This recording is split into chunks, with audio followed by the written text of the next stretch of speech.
Hey, sorry about the, I'm experimenting with the lighting. I was experimenting with the lighting. Oh, wait, let me switch my camera on and actually move to Zoom. Okay, can you guys see me? Yeah, okay, I think that light seems okay, right? And, well, I mean, oh, wow, okay. Well, it's not so bad now. But I have a big memory of last year after about lecture number 6 or so. It got too dark. People couldn't see me. Fall of 2020. Because I think it's the daylight savings kicking in, as well as the days getting shorter. So I think this actually works.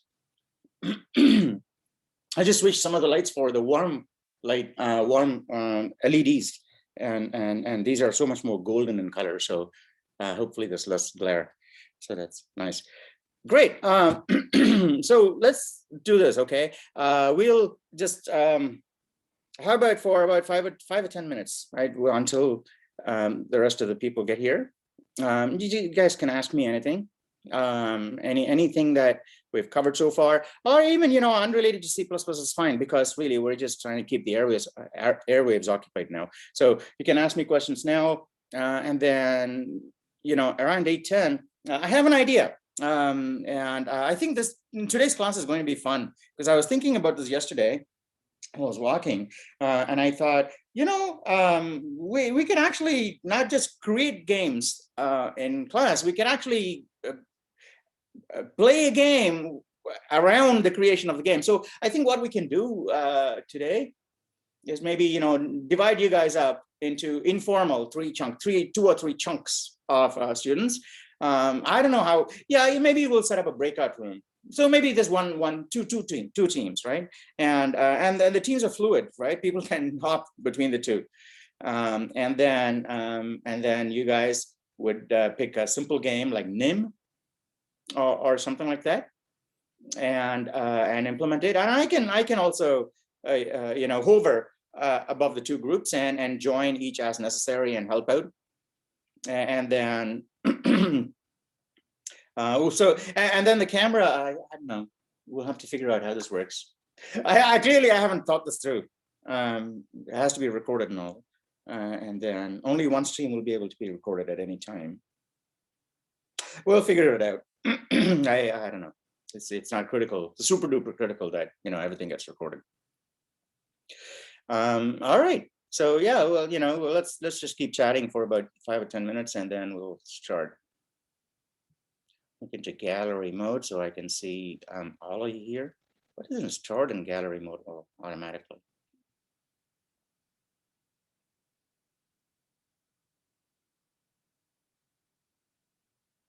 Great. Who's here and nobody wants to talk? No questions?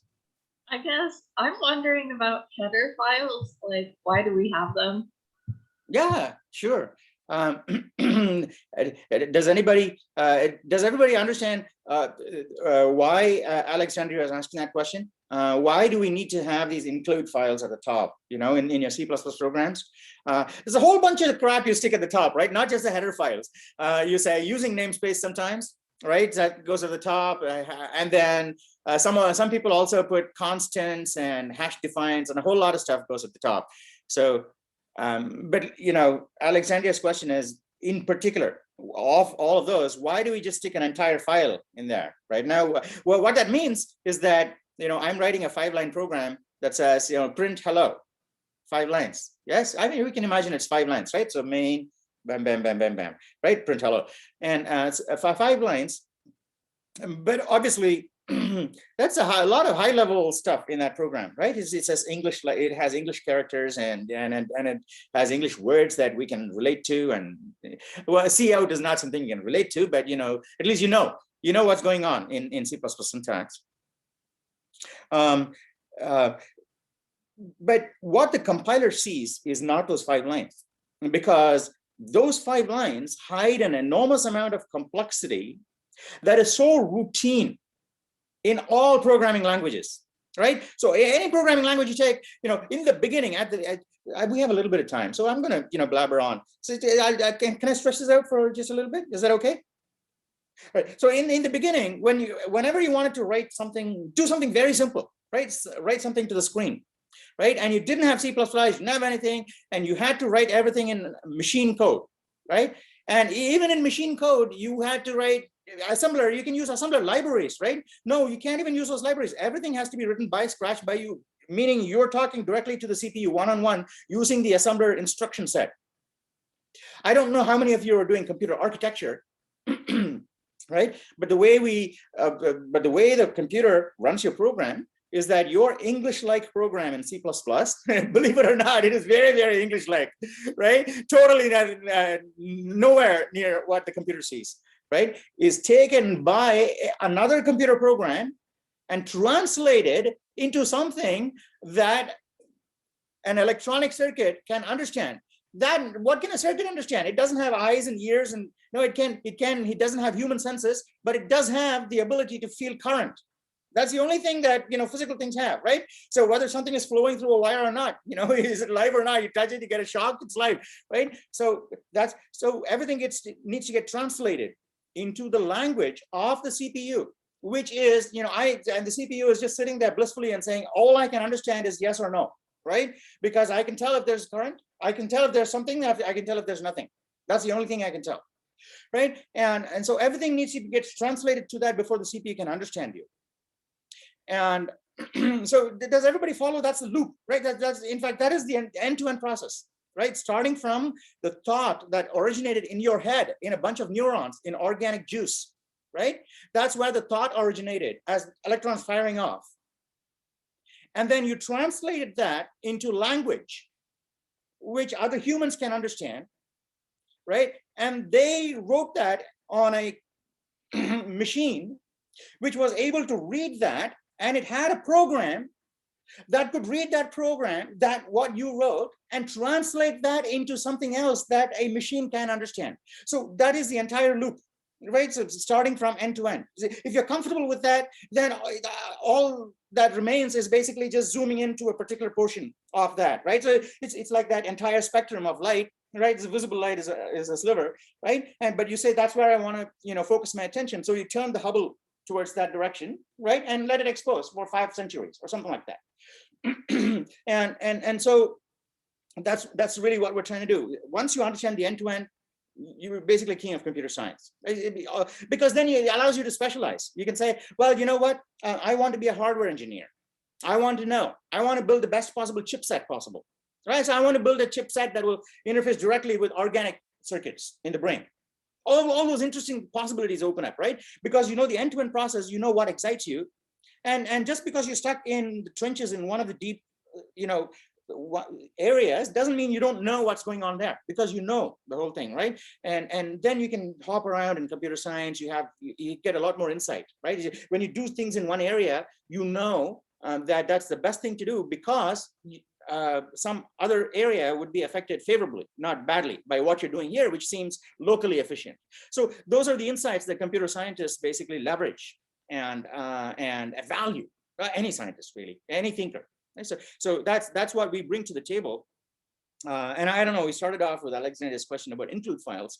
But the point I'm saying, I'm trying to make, is that in order to do something even very, very simple, what you say something like, put this on the console, and it's one line, right? And it's one thought, one line. But in order for the CPU to do that, that one line needs to be translated into CPU language, which is extremely tedious. I'm not going to say difficult. It's extremely tedious. And it's tedious because it contains a lot of repetitive tasks.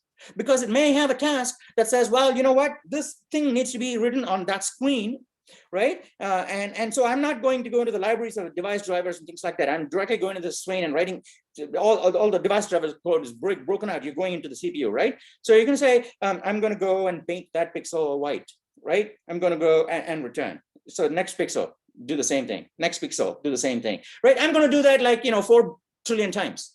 So you can see how that's a repetitive task. And it's painful, but that's exactly what happens. So that many instructions are executed by the CPU in order for, so what the CPU sees when you say something very simple is something really big. Now, because it is so repetitive, the early scientists said, well, you know what, we don't want to burden people with thinking about repetitive things. We want to make them think about creative things which are not repetitive. So we'll take all that repetitive shit and wrap it up in a single blob, right? So in one file, and put it in some area and say, anyone who wants to do some creative stuff in C++, just say, you know, here's my creative stuff, but by the way, also use all that, you know, 15 trillion lines of repetitive stuff, which is in that file. Just include that file, right? So when you say hash include IOSTREAM.h at the top of your file, what that says is that, you know, when, you know, the people that discovered or invented C++ took a whole lot of repetitive stuff that needs to happen in order for your thought to be actualized, right? And didn't want you to be bothered by the nitty-gritty details of what the CPU needs to do, they took that away from you and put it in a separate file. And that's going to be the same, regardless of you or anyone else, or you coming back and doing a completely different project, you're still going to have to use that. So just include this and you're good to go. So that is the purpose of the hash include at the very top of C++ programs. Now, in, you know, in other, by the way, but that's what happens. But there are some subtleties to everything, right? So you can include anything. You can include anything. Hash include does not have to be a .header file, right? But there's conventions on, you know, some are .h files. Never include source files, but it's possible to include source files because the compiler doesn't care. Well, you know, because it's not even a compiler at that stage. It's something called preprocessor, which takes the source file and the include file and then removes all the includes by sticking the includes in there physically, and then gives the compiler one big ass file with everything included already, right? So the preprocessor, so there's no compiler even happening at that stage. And so yeah, so the hash, you can include anything. But you know, last class I think we were writing a program, and I think we tried to compile it, and it said, oh, you know, this max of 5 does not exist. I don't know of a function called max of 5, and then we went into the program and then did a forward declaration saying, hey compiler, don't freak out, there is a function called max of 5, it's just in another file. Did we do that in class? No, Hiram or someone. We did it on a one-on-one. It was yeah, that's why it's not part of the class. It was actually a program that we were playing around with. Hiram, was that you? Yeah, I asked after class about headers. Yeah. Last All week. right. Okay. So. Gee, you know, that's the reason I don't want to have one-on-ones where we discuss cool stuff, right? Because now I remembered that would have been really cool for this class. We were talking about include files and all, because that's exactly where we're going. Anyway, the point there is that yeah, so the include file. Yeah, you can include anything, right? So in your main, if you call a function, let's say you write a function called max of 5, right? And then you call that function in your main program. Is everybody on step with me? Because I think it's also good that we're starting to talk about computer science. We're into class time now, right? And most of you are here, I think, right? All the regulars are here. I think some of you need to switch your cameras on, but I think you're all here, hopefully. Good. So is it right? We're starting to talk about slowly venture into C++, and then we'll talk about what we're going to do today. Yeah, is that all right with you? And then I'm going to hand it over to you guys. I'm going to have a spiel in the beginning, like now, right? But then after that, you know, I'll just be on the sidelines. So does that plan work? Yeah, that works. Okay, great, thank you. So all right, so we'll just go off that include file thing that Alexandria brought up. In your main, you call a function, and that function is defined elsewhere. If any of this does not make sense to you, you got to speak up, right? Because you will be lost. In your main program, main.cpp, we're not talking about quests or anything. You're writing a, you know, some toy program of your own. So you're writing a main.cpp. If you're out of step, you got to tell me. right? So we can realign. It's very important. I can't lose you now. Okay. You are writing a main.cpp, like a hypnotist here, right? You're writing a main.cpp, right? And in your main.cpp, you're calling another function. Give me the max, right? Max of 5 numbers. However, so you have a line in your main.cpp that goes int my max equals max of 5, right? A, B, C, D, E, within parentheses, semicolon, and then cout max equals my max, return 0. Okay, that's your main. Is everybody okay with this main so far? Right? Or do you want to type it in?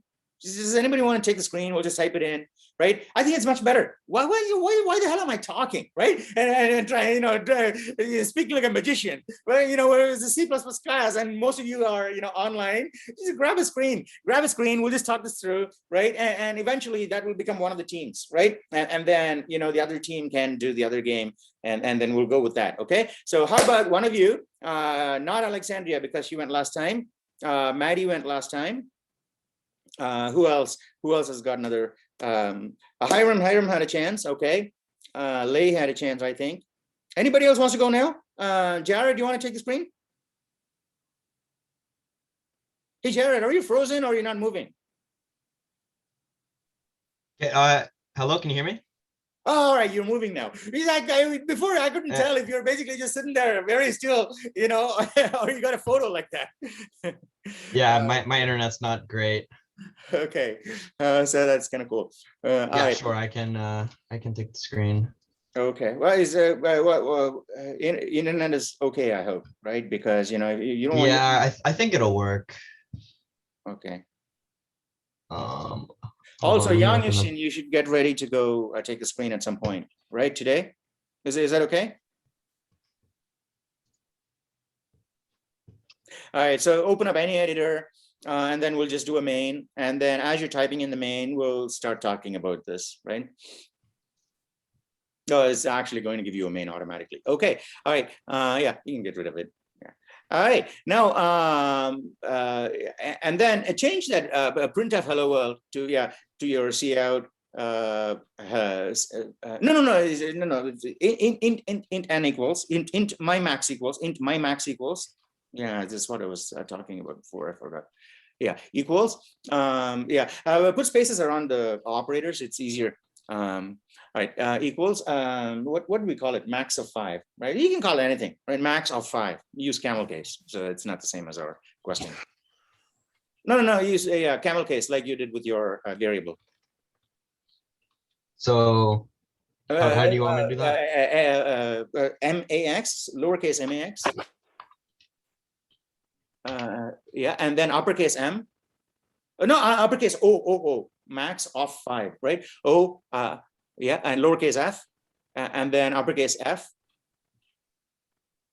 F, lowercase ive. VE, max of 5.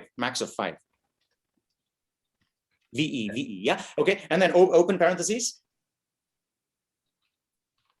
All right, now let's say 1 2 3 4 5, 1 2 3 4 5, and then close parentheses, semicolon. What are my other glasses? I'm wearing those. All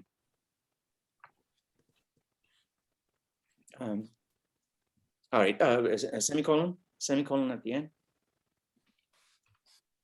All right, and then you can cout my max equals my max and all.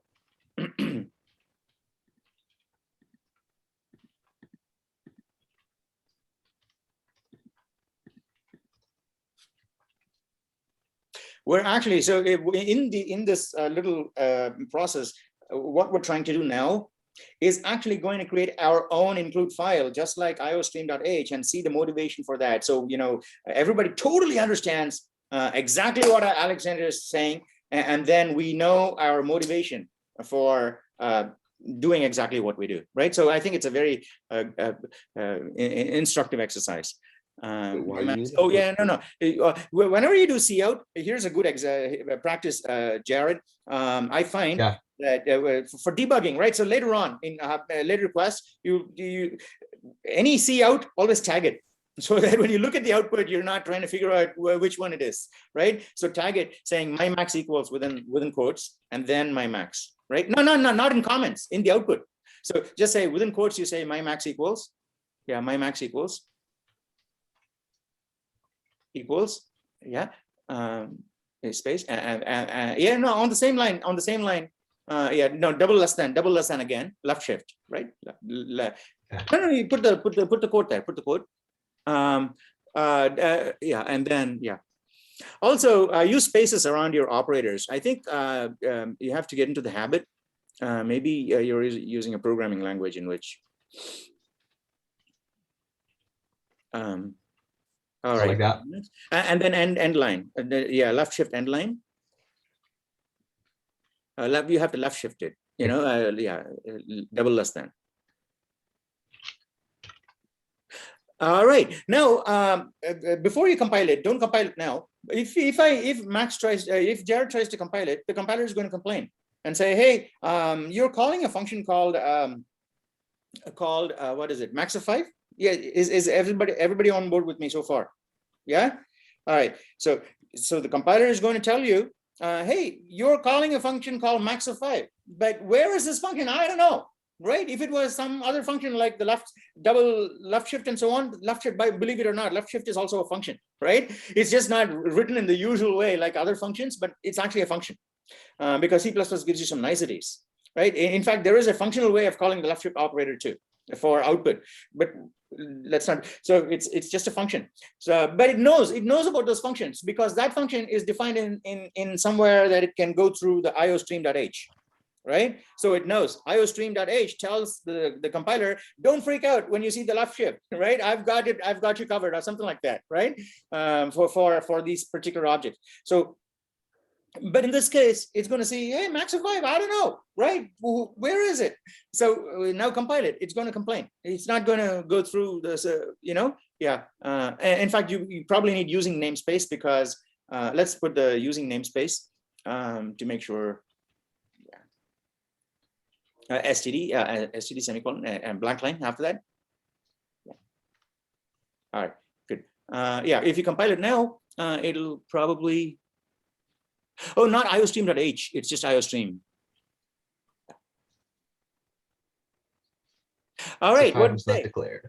Right. So it says, you know, now that's good, isn't it? So you should always feel good when a compiler tells you that. That means the compiler has got your back. It doesn't let you go into the real battlefield, right? Which is to face the CPU until you've got your, you know, act in gear, which says, you know, well, you know, you're counting on this and this and this, but I don't see them. You know, you've come to battle saying these people are going to help you, but I don't see those people. So I can let you proceed and get killed. That's basically what the compiler is telling you now, right? However, you can reassure the compiler, right? You can do two things. You can either give the compiler the code for your Maxify right there, right on top of main, and compiler, it won't complain, right? You say, well, you said, you know, the King of Scotland is going to help you, but I don't see the King of Scotland, right? Oh, you can say, no, the King of Scotland is right here, and produce him, right? And then the compiler will go away, right? It'll leave you alone.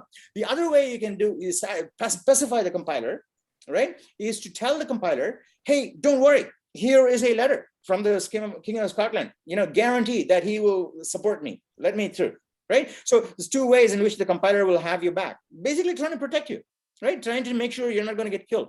So you're going to reassure the compiler saying, I'm not going to get killed, don't worry, right? There is, the Maxify is defined, but not just here, it's elsewhere, okay? So now let's go and say, right on top of main, you can say, blank line there, and this is called a forward declaration. So just put a comment there because, you know, this is recorded. I think it's being recorded, right? Put a comment saying forward declaration to the compiler, to the compiler to say, don't complain. There is a function with the signature that I will invoke, and I will define the function in a separate file.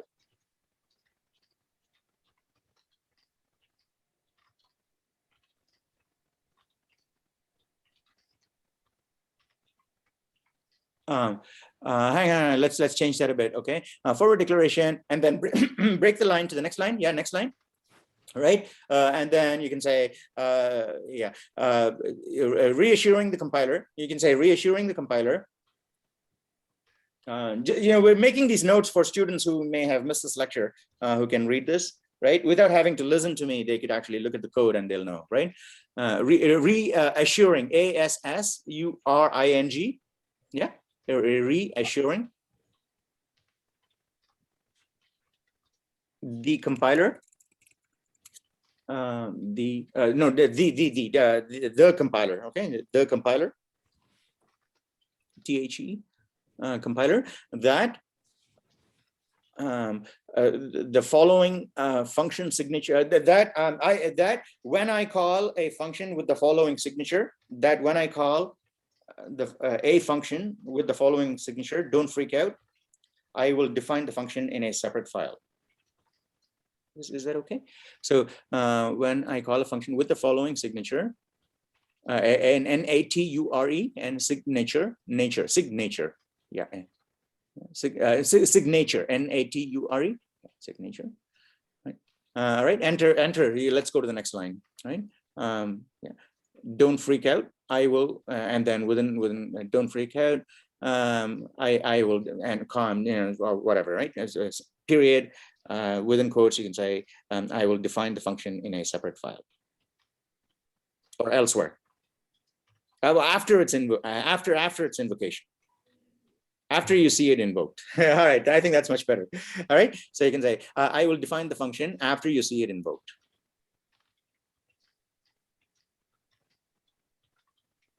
Okay, does on the next line, you want to say, what is a signature, right? You've told the compiler, right? So you want to give it the signature, and the signature is going to be, this is a function. So get rid of the comment, get rid of the function, get rid of the comment. We're actually typing it out, right? So we're actually saying this function is going to return an int. So say int, space, and then say max of 5,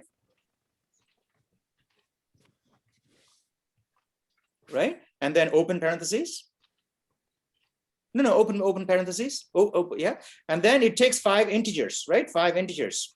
So int, comma, int, comma, int, comma, int, comma, int.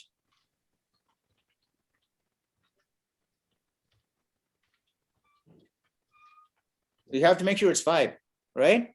In fact, you could try it with 4, okay, and compile it, and you'll see that the compiler will complain again because it has you back. And it'll say, hey, all right, you told me there is a function, okay, but that function only takes 4 parameters, but you're giving it 5. So this guy must be different, okay? Try it and compile it, and it'll tell you, right? If you only give it 4 ints and then try and compile it, it'll tell you. Right? So you should try these things, right? Nothing breaks these days, right? So you should try, and it'll tell you that what's going on. Semicolon at the end of that line. All right. Now it'll tell you that it only has 4 or 5 or something like that. What does it say? I really should get many arguments to function. Yeah. Right. So it's you see how useful the compiler is, right? We're not even talking a sophisticated IDE, right? We're not talking about VS Code or Xcode here, right? This is just a standard G++ compiler. But if you know what it tells you, right? So that's what I think it's just like humans, right? Many times people tell us what we're doing wrong that's annoying them, or what they're doing right. So, but we don't listen, right? Because we don't understand their language. And then we're trying to understand our language in what they say, and then there's a whole lot of confusion.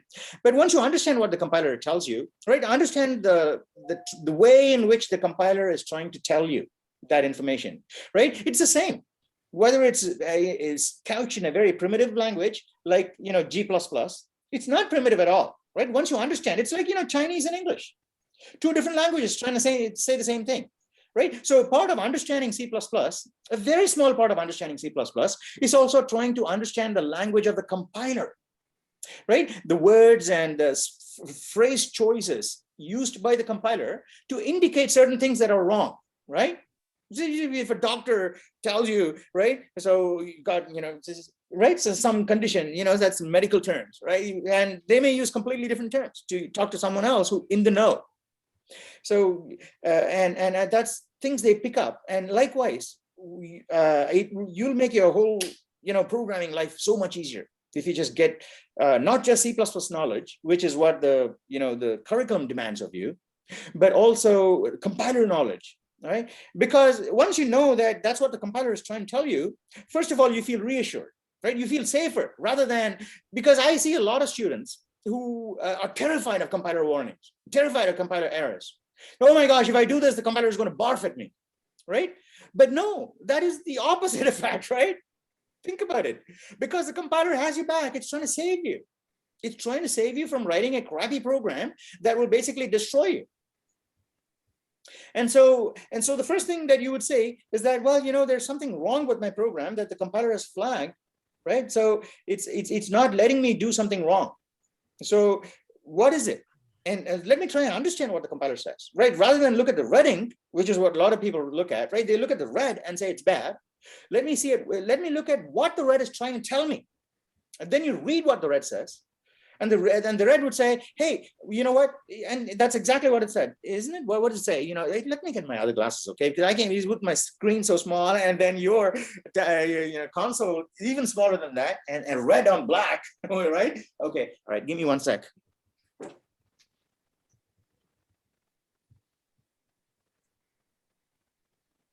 All right.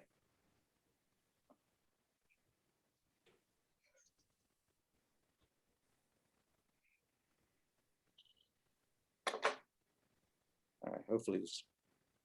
Wow, this is much better. Okay, undefined reference. Okay, well, he's basically saying, I didn't know it was undefined reference until now. I was basically guessing at what it was saying, right? So it says undefined reference. Now that I see what it's saying, right? What that means is basically is that, hey, you told me that you're going to be using this function called maxify, right? That's fine, but that's a maxify that takes 5 parameters, right? But here you're calling a maxify that takes 4 parameters.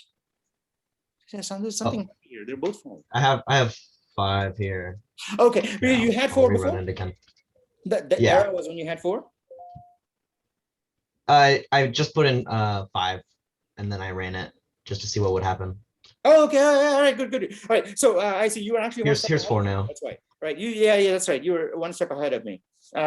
So you're good so far. Everybody good so far? So the compiler basically says, you know, at that point, you know, 4 and 5, that's the exact message we were talking about, right? Too few arguments and too many arguments. Yes, everybody okay with this? Yeah. So we feel reassured. The compiler is basically tells us that. So anyway, this is a long-winded answer to such a simple question. Anyway, so yeah, now the compiler passes. Everything works, right? But you know, the production of your C++ program is actually turning out to be a mini course in computer architecture, right?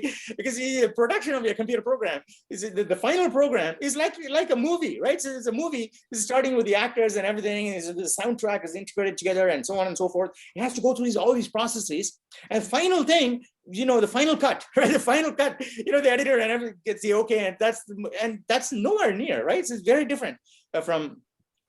So like that, the compiler has done everything and check boxes off and bam, everything okay. All right, here you are, right? So these chunks of code, I've checked that the CPU can understand this block, the CPU can understand that block, the CPU can understand that block. I can make sure that memory can be allocated there. So there's a whole lot of stuff the compiler needs to do, right? And optimize your code. It does that and says, okay, good to go. Right, everything I see works, but I don't know if there's enough for you, but everything I see works. That's the compiler's job. It does that, but that's not enough for the completed flick, right? So after the compiler does its job, another program called the loader, right? So I think Microsoft calls it the linker, right? I don't know, it's a loader linker. So right, so another program takes over at that point and says, right, hey compiler, you compile the code for main, you compile the code for this guy, you compile for this guy and that guy. So the loader gets given the bits that are compiled by the compiler. Is everybody okay with that? Is it okay that we're talking about this computer architecture thing? Because I think it actually strengthens C++ programmers, right? For C++, in order to be a really good C++ programmer, you know, really solid on computer architecture. I think that's and physics really, right? I think will make for really good C++ programmers, right? And math, obviously. Well, math, any computer programming, right? But so I think physics, right? So the loader. So you see how the compiler already is so strict that it does all the checks and then it compiles all these modules and says, okay, everything I see works. Okay, I give it to you, but I don't know if it's going to solve your problem, but I give it to you, right? Now, so the loader says, okay, the compiler has given me the code for main. The compiler has given me the code for ABC, right? XYZ, IJK. So these are all different functions. Every function has been checked by the compiler, and the compiler can make sure that everything is okay, right? However, the linker, right, says, okay, now the user wants me to start at main, so I'll start at main. This is like developing a story, isn't it? It's really like a linear story, right? But it gets very non-linear very quickly, but it starts here at one point. So the linker says, I'm going to start at main. That's the first instruction, right? However, when I follow a sequence of instructions in main, at some point, it's going to call, right? It's going to call a function, right? It's going to call a function called ABC. I know ABC works because the compiler told me ABC works. The compiler gave me the code for ABC, right? So when main calls ABC, I'll go and call ABC, right? When ABC is done, it'll give me control back, and I'll give control back to main, right? And I'll go step through main again, bam, bam, bam, bam, bam. So that's all it does. Now what happens? Now, so that's what the loader builds. The loader will take main, okay, and take the compiled code for each one of these modules and link them in at the right places. That's why it's called a linker, right? Because that whole package starting in main is your program. That is your .exe file or your executable file that you execute. Does that make sense? Right? So it's incredible, isn't it? Everything you see, everything on your phone, right? Everything you see on your phone, your compiler, Zoom today, we're talking, right? Internet searches, everything, right? That's all it boils down to, ultimately. It starts at a main, right? And the main calls other functions. Now, the load, people may think that the compiler's job is really hard, right? Because it has to check so many things. So imagine the loader, which is really not the compiler, right? It has to resolve all these externals. So main is the internal. Main is what's going to be called by the user, right? But main may have functions that main are defined in the main file itself, but maybe it has functions that are defined elsewhere. IO stream, cout, right? All these things out there. So the loader knows that, well, you know, those are external guys, external to main. I need to go and fix those guys, fetch those guys and link them in, fetch those guys and link them in, fetch those guys and link them in. However, right, what happens if it comes across an external, right, and goes to fetch it and says, the compiler says, I never saw that guy, right? So I can't give you a compiled version. I cannot, so I don't know if that guy's right. I've never, so external is missing. Right? Every time you have an external, you go and get it, but you got an external, but that external is missing.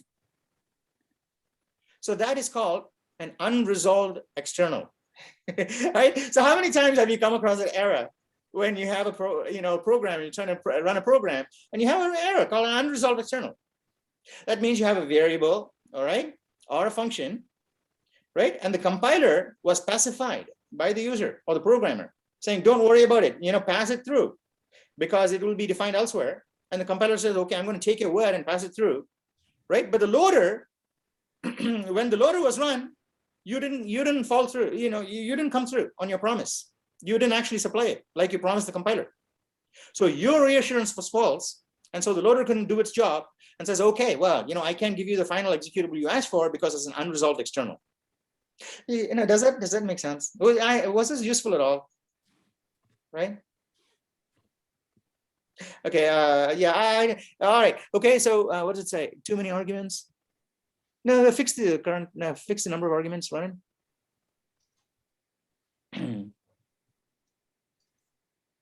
Wow, it says undefined reference. Okay, all right. Anyway, yeah, it says undefined reference. It is basically unresolved external. It's the same as unresolved external, right? But I think on Xcode or VS Code, it'll probably say unresolved external. So where does it say undefined? No, this is, oh, hang on, wait a second, undefined reference to,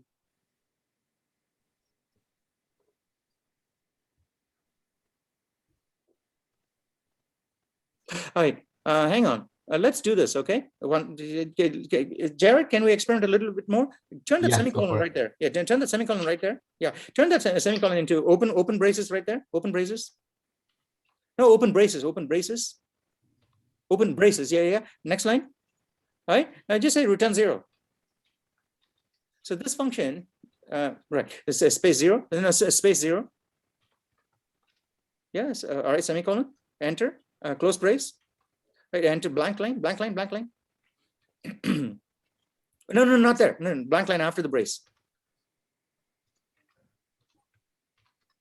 Yeah, and get rid of the blank lines before and after the new return. Yeah, all right. And then a space before the brace, opening brace. There's a space before the opening brace. Opening brace, not the closing brace, opening. Yeah. So generally, basically, that's tidying up. What we've got there is basically a full-fledged function. All right. Please do tell me, guys, if anybody's falling out of step, or if you think we're belaboring issues too much, you have to tell me. Okay. I'm going into the detail of this because I think it's useful and it's relevant to everybody, right?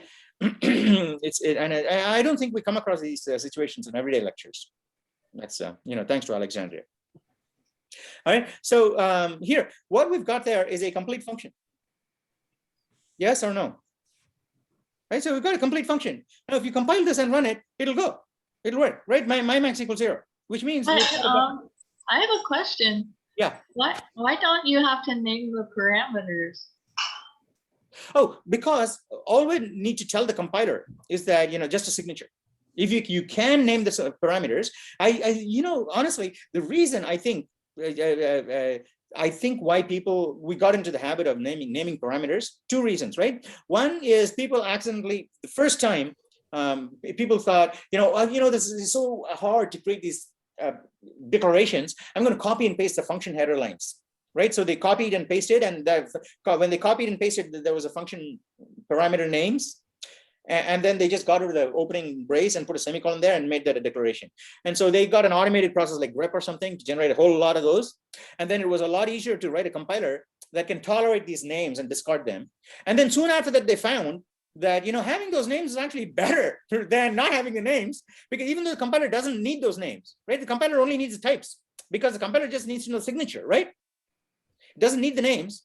But people realized, I think, that having the names actually works out better, because now it's self-documenting, right? We know that parameter is actually supposed to be a sum, and so on and so forth.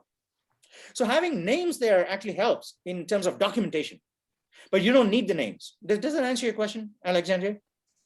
Yes. Yeah. I think that's probably one of the reasons why lots of people do have names there, but you don't need the names. Good question. Thanks for asking. So here we've got a complete function up there, and it all works, right? And the other thing we've done here, which you will do lots and lots of times going forward, you'll do lots and lots of times, is that you have a function, right? You're not going to wait for that function to be fleshed out before you can test out the rest of the, in your main. This is a very contrived case, right? You can easily think of a main in which you have like 50 different function calls. Yes. What maybe not 50, but at least 5 or 10 different function calls, right? You're going to call many functions in main, right? Even if it's operator functions like plus or minus or left shift and things, you're going to call functions in main. There's going to be many function calls, right? So not where was I going going with that? So you got these functions. So I don't know where I was going with that. But all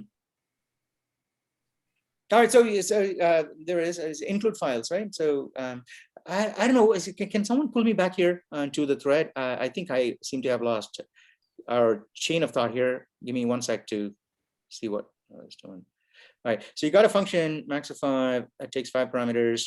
Alexandria asked, why are we omitting the names? Okay. Yeah, okay. So so this is what we'll end up doing a lot. So you have a function and you call lots and lots of functions, right? And then you don't have time, right? Because you have logic in your main as well as those little functions.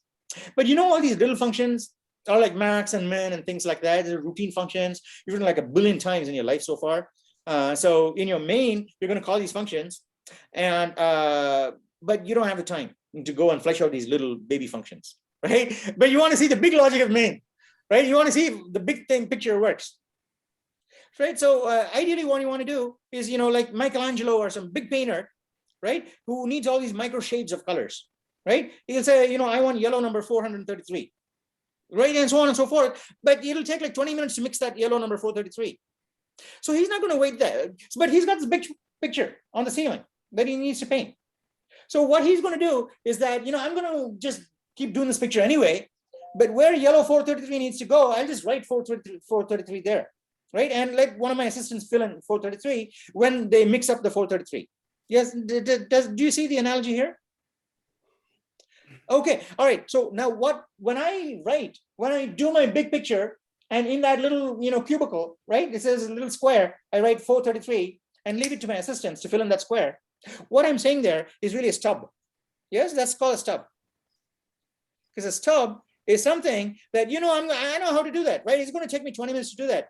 And there's a lot of students who also need to learn how to do that because they also need to get down to 20 minutes, right? So I'm going to write 433 there, although it's not ready yet, right? I'm going to pretend it's ready and do the rest of my job, right? So that's called a stub. And so even though 433 is not the color 433, it is instructions for someone else to do 433, it's a stub. So return 0 is usually a stub, right? Return null is usually a stub. So a function that obviously does not do the right job, but is stuck there as a simple, placeholder for something else is called a stub. And you're going to be writing, billions and billions of these stubs, right, in your life. Because especially as you become expert programmers, what happens is that your vision is going to be so big, right? And there'll be so many little things that need to get done that you can't afford the time to do all these little things. You really want to seek out the really best people in each of these little niches and say, right, in order for this to happen, all of those needs to happen in the best possible way, right? No expenses spared, really. So you're going to say, do this. And when you're done, get back to me, 432, 433, 430, right? So get all those together and complete your big picture. But you use stubs. So that is how a big product gets designed, right? So if someone who says, no, I'm a total control freak here, right? So I'm a micromanager. I won't rest until I know the details of how 433 is mixed, because I don't trust that student to do their job, right? They're never ever going to do a good job because I'm the best in the world. Nobody else can do this in 20 minutes, right? So I'm going to micromanage the student to get down to be as good as I am. And so that the big picture will never get done. Yes, because I'm going to spend as much time as needed to go over every little detail to mix that, right? So when you get bigger and bigger in your programming tasks, you'll find that you will actually have less time to do the routine programming things, right? So that is the most important reason in C++ to get like totally, utterly familiar, just like musical notes, right? You have to get totally familiar so that it just soaks into your subconscious, right? So it's not part of your conscious thought anymore. All the syntax and semantics. So you're only thinking about the big picture. You're not talking any big task you do. If you're thinking about the task in the language of the task will get accomplished, right? If you're thinking about the task in the language of the mechanics of the bolts and the nuts that need to go into the task will not get accomplished, right? So you got to say, right, this is what needs to get done, but I'll just trust everybody else to do the best job they can. And then, that's basically what a stub is. And we've written a stub there. Now we know that's, it's not the right thing to do, but it works there, right? So, however, get rid of so what we're going to do is surgically remove the body of the function, which is going to leave the head of the function, which is called the definition. This is called the declaration of the function or the definition of the function, right? So this is the definition of the function. Definition means the whole thing. So it's define. You define this is what the function does, right? So let's get rid of the definition, but leave the declaration in place. The declaration is a signature, right? So you can say, so go on to line number 8 and remove everything between the braces. No, remove everything between the braces. No, including the braces too. Because now, right? And put the semicolon back. Now what we've told the compiler is a different message. We've told the compiler that there is this function, but I'm not giving you the body of the function, obviously, right? Because I just took the body out. But I've given you the head of the function, which means you know how it goes. So don't complain. So if you can try and compile it now, it'll probably tell you undefined. What is this? What does it say? Unresolved. It should say unresolved external, really, because it's a loader error. Says Okay, I think it's a undefined row error. reference. Yeah, because it says that text. Yeah, text actually gives you the instruction number. It tells you the byte offset where the call happens. So I don't know if you can read. I don't know if you can read that, but what that means is that that plus 27 and all that nonsense really means is that when I was processing the bytes of main to construct this executable for you, at byte number 27, I encountered an instruction that says call this function, but I couldn't find the body of that function. Okay, so that's what it means. And that is a loader message, right? But how would you know it's a loader message until you actually followed the logic of what it was trying to say like this, right? So, I'm pretty sure I've seen a message that's unresolved external. Maybe it's an Xcode thing, right? So what that means is that now what we'll do is that let's go open a separate file. We need to do multiple files. Can you do you know how to do multiple files in G++? What is this, online GDB? I'm not sure. No, but- yeah, just you go into that browser mode here, right there. Yeah, right. Oh, name a new file. Just say no. What do you call it? Class. You can actually call it support. Call it. What do you call it? Max.cpp. Max.cpp. Right. Max.cpp. Yeah. Great. Okay. Now on that line, you can say int maxify. Now you can define that function. Define the function and paste that whole thing. We'll actually do it the nice way that Alexandria also likes. Is yeah. Now you give it int a b c d e, five integers, a b c d, and name them all. No, open parentheses. Int a, int b, int c, and so on. This is what. Right, and then we'll actually define the body of function. I don't think we should have done max of 5. Let's just say mean of 5. All right, it's a whole lot easier. Let's just say mean of 5, not max of 5. No, mean, MEAN. Right, and then open there. Yeah, open, and then next line, and say return, and then the sum of those guys divide by 5.0. And then you got to turn the int into a double, I think, because the mean could be fractional. Yes. The into Oh yeah, double. return a plus b plus c plus d plus e divide by 5.0. Is everybody okay? Is everybody okay with what we're doing now? Hey, you guys have to speak up, okay? Because I'm the only guy who's talking, and I don't even know. Some of you nod your heads, and I don't even know if what I'm saying is relevant or useful or is going to help you in C++ or CS2A. Well, how do I know?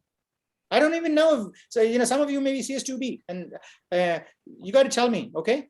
No, 5.0, 5.0. Don't say 5. Oh, and it's returning an int. Yes, and thank you so much. Thank you. Right? This. No. It's good like that. 5.0. Get rid of space before semicolon. This is tidy up a little bit. Okay. And then what Alexander is saying is turn the int on the very first line into double or float. Right? All right. Now go back to your main. No, you didn't save this file. Did you save this file? I don't know if this file can call upon this I'm pretty file. sure it is just like auto saves. Auto saved. Okay. All right. Go to your main. Thank you. Go to your main. Now turn that int in the beginning to double, because that's what our thing is, right? All right. Okay. Now, if you compile it, it'll still say this. It'll still give the same problem. I think it should still give the same problem, right? So, should I call this? No. mean Again, instead on line 12, you got to turn the int min max into double my max, right? Double. Yeah. Now, try change- run it now. No, you got turn the max into mean. Oh, and then also my max should be my mean. My mean. Thank you. That looks much better. All right, now I think that should, yeah. Nice. All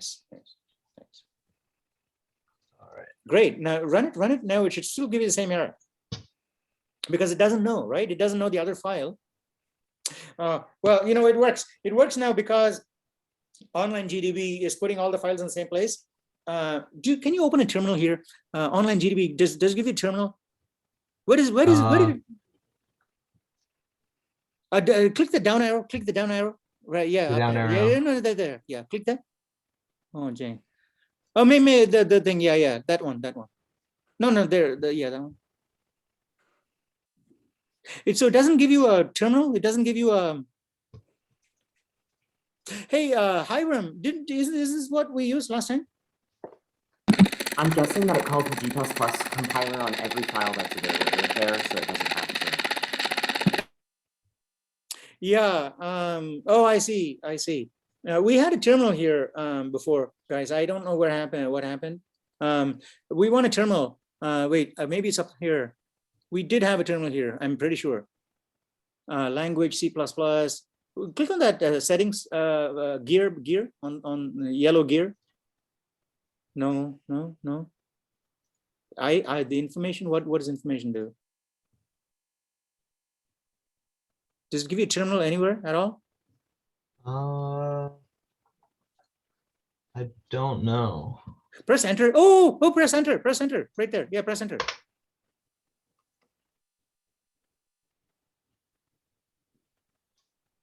Oh, gee, okay. Well, you know, I was hoping interactive console. Yeah, standard input interactive console. Can you hit? What happens when you hit? No.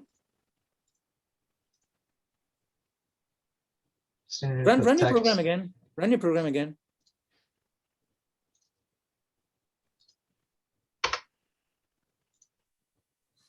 Yeah. Interactive console and then run your program. But we want to see if you get a terminal console at all. Anyway, I think what's going on here is that it's compiling. It's giving the compiler both your files. Oh, I don't want it to give it both the files. I wanted to give it only main, so that we will elicit the error that says compiler pass your files, but you know main doesn't have this function that's being called. So in that case, what you would do is that where you have double mean of 5 there, triple click on the line. In fact, you know, triple click, select all the lines starting from forward declaration, line 4 to 8, right? Cut, control X, cut it. Now, what we want to say there is, let's say, yeah, hash include. So here, you know, this is the answer to Alexander's question from at the beginning of class, right? So within quotes, you want to say within quotes, now not with an angle. With an angle means use systems includes of the C++ designers, right? Special includes. We want to say our own include files. We're going to create our own include file, okay? So within quotes. No, we say max.h, or mean.h. .h. Okay, now create a brand new file called mean.h.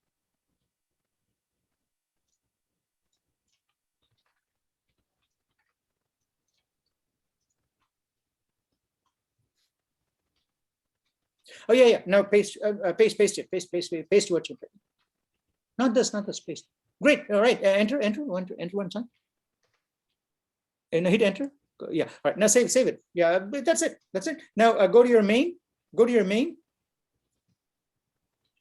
Main.cpp. All right. Yeah. Right. There you go. Hash include. Instead of IOStream, you're including your own file. Right? And what the compiler sees is basically exactly what you had before. Because a preprocessor will take that file, which is hash include, mean.h, take the contents of the file and plop it there. So when you say hash include IOStream, it takes the contents of the IOStream file and plops it there. So the compiler never actually sees the hash include, sees the whole damn thing. So what you think is a 5-line program is actually like a 500-line program that the compiler will see, where your 5 lines are the bottom 5 lines. Does it make sense? It's kind of strange, isn't it? But that is essentially what happens. Even, you know, it doesn't matter what language, right? Even whether it's Java or C++, JavaScript, doesn't matter. When it gets down to the right, your logic, the amazing logic that you write in main is probably contained in less than 1%. less than 1% of what the CPU will see are instructions that embody your logic, right? Everything else is routine stuff, mostly repetitive. It's like the universe, right? So what you create is like a speck, and that speck has got to drive the whole damn thing. All right, so does that make sense? That's a very long answer. What time is it now? All right, 9:03. So we have an hour. We have an hour. Yeah, sure. So I'm like following along, right? And so mine is returning an error that says collect to error ID return 1 exit status. Do you know? Oh, good. Thank you. Hey, Josh, can you share your screen? I would have to switch to I would have to leave and rejoin, I think. Is that okay? Yeah, sure. No worries. Yeah, thanks. Okay. Thanks. I'll be back. Hey, Josh has got the same. He's got the same arrow in a different message, in a different set of words. Hey, Soy, what is that above your head? Is that a window? The square thing? Is that a window or a mirror? No, it's a window. Oh, it's a window. It's very nice. It's very nice. Yeah, it's well placed. There. Except your face is not lit up at all. It's like a silhouette. Yeah, the sun. I have a big window right there, so the lighting isn't that. Oh, you got to position the laptop right for class, so that you don't come across as like mafia hitman, right? Being interviewed on 2020, bam, and then the janitor switches the light on and says, "Hey, can I clean up the room?" This is a Gary Larson cartoon. All right, good. Where's Josh?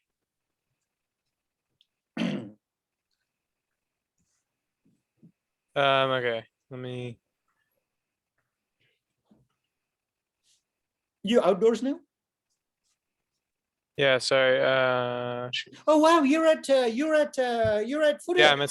Yeah, I have a Wow, class. yeah, this is outside of KJ's. It's Yeah, KJ's cafe. Yeah. Wow. Okay. Well, you're like closer to my office than I am. All right. Okay. Nice. This is the best view I've got of the campus so far in the last year. Nice. For Thank some reason, it is just showing a bunch of like errors on when I try to share your screen screen. share. Share your screen. It won't let me. It's just showing a bunch of different, saying like unknown. I think something. No. That's no. All right. So tell me exactly what the error is. Tell me what the exactly what the error is. No. It's with Zoom. The issue's with Zoom right now. I see. I think I need to give it permission. Anyway, so what Joshua was saying before was that his IDE was saying collect to return an error, right? And typically that is a message that people will see in IDEs like Xcode on a Mac. Where collect to is the I don't know, maybe it's a Mac equivalent of the loader linker program that takes the output of the compiler and puts them together. So when collect to tells you an error saying unresolved external, right? So, or a message or a symbol that I don't have a value for, right? Which you will see in Xcode. I think in Xcode it may be in a tab, right? That is exactly the same error that Jared was seeing on screen before. It is just a different wording of exactly the same thing.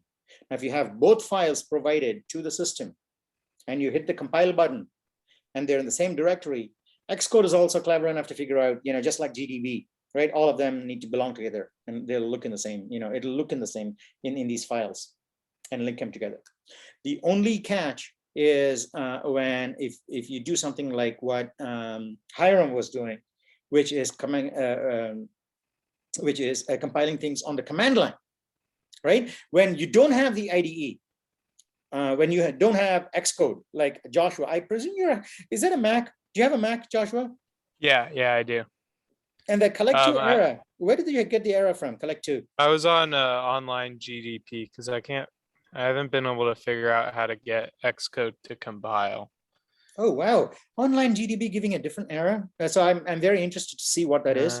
If you can somehow get to share your screen, I'd like to see it. I think it'll be fun. But anyway, so when Hiram did his on the command line, then you're telling the compiler, I'll just talk directly with you. I don't need all these, intermediaries, because Xcode is not the compiler. VS Code is not the compiler. G++ is the compiler. CLang is the compiler. So they are the compilers. They do the job of translating the code. Xcode is basically just putting the pieces together to call the compiler to do its job.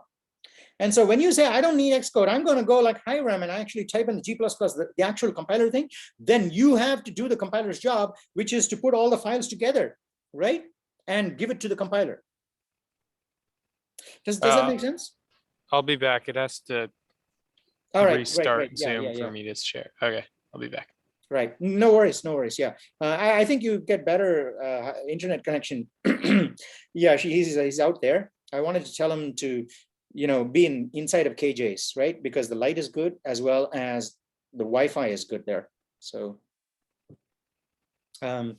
anyway, is everybody okay? So he'll probably be, 5 minutes. And then I'm thinking that let's just do, split yourselves into 2 groups. And then maybe one of you can take the screen and work on a program that I'll describe. It's basically just going to be either based off the video that Maddie shared about that 3n+1 number, or you can just keep it interesting in a different way, which may appeal to a larger audience. You just say to design the name of to play a game of NIM. Right, you can look it up on Wikipedia, or just play, look up ancient Chinese or ancient pebble. What is it? Pebble-based games. I don't know. Right, there's a whole ton of those. Right, pebble-based games, and I think that NIM, the idea behind NIM is that you generate a random. You generate 3 or 4 numbers, right? These are piles of numbers, right? 3 numbers. Let's say you generate 3 random numbers. I'll show you how to generate random numbers. Right, you generate 100, 200, 100, 150, and 25.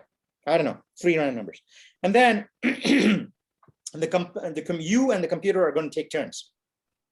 And in your turn, you can either take 1 pebble, no pebbles. Can you take no pebbles? No, I don't know. I think you can take. You should.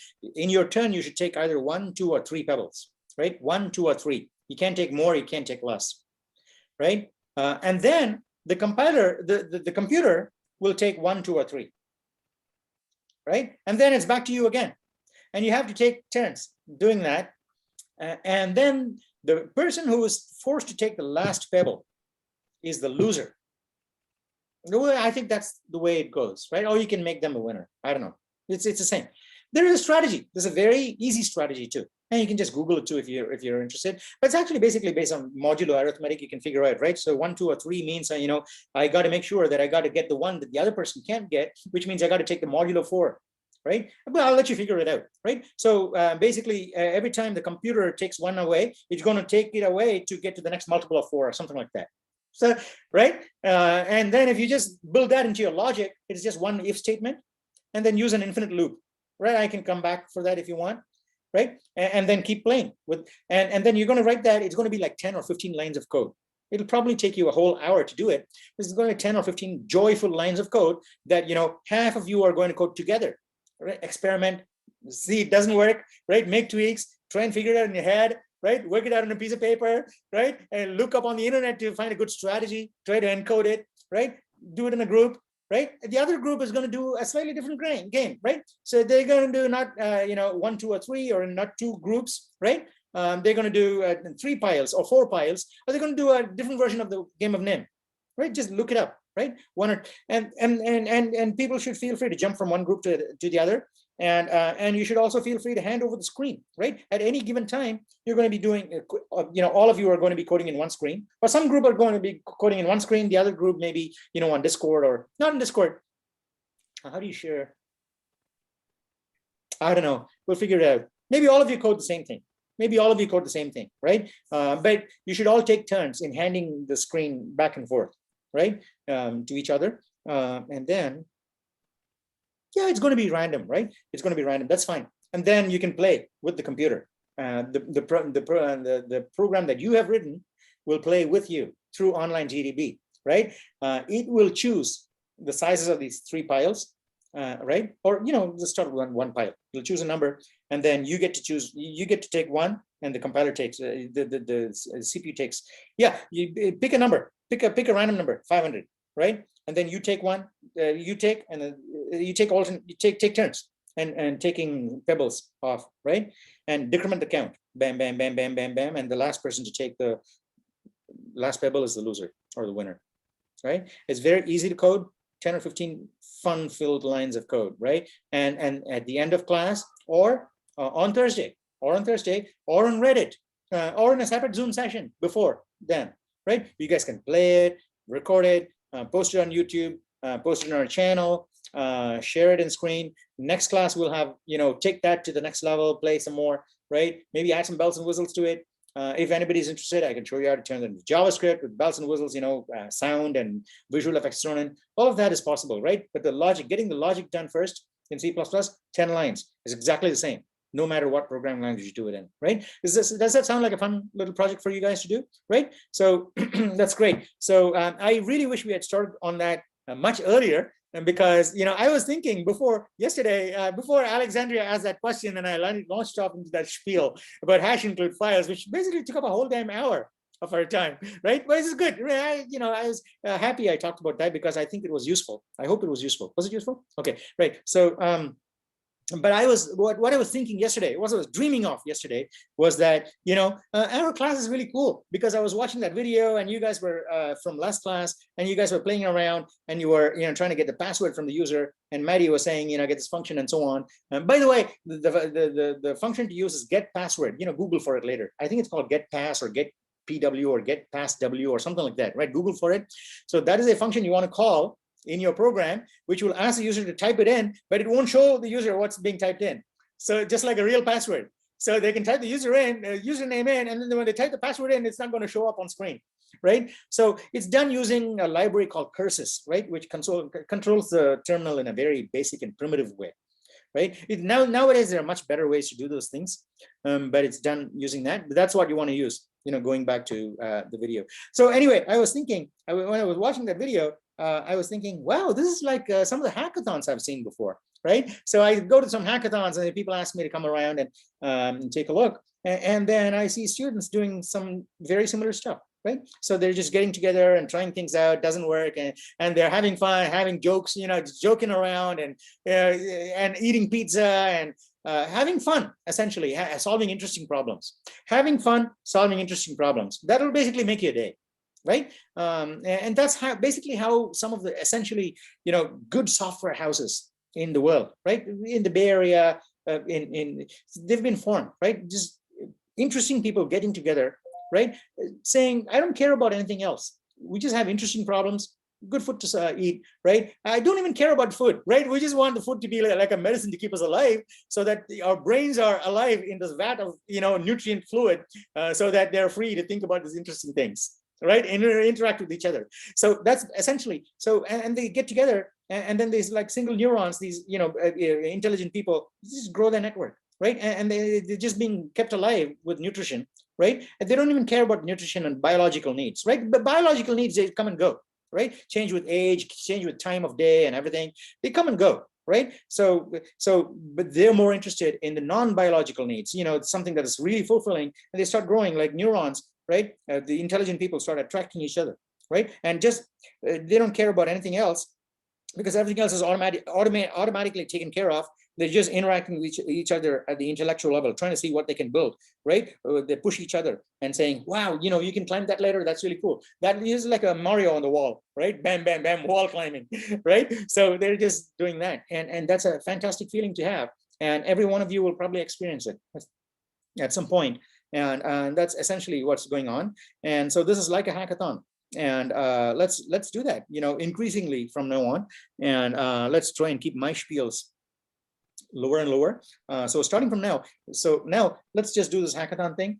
Start with this game, design this game, maybe share before a screen, share a whiteboard, right? Share an iPad or a pencil or a tablet like Hiram has, and then sketch things out, get ideas from other people and say, this is what we want to get our game to do, right? This is a strategy we'll implement, right? Get this all out with arrows and squares, right? And then translate that into C++ code and have fun doing that, right? And then in the process of translating that into C++ code, work together, right? Hand off the screen. No one more than 10 minutes, right? So 10 minutes, hand it off to the next person, right? Nominate someone else, then alphabetically the next person, right?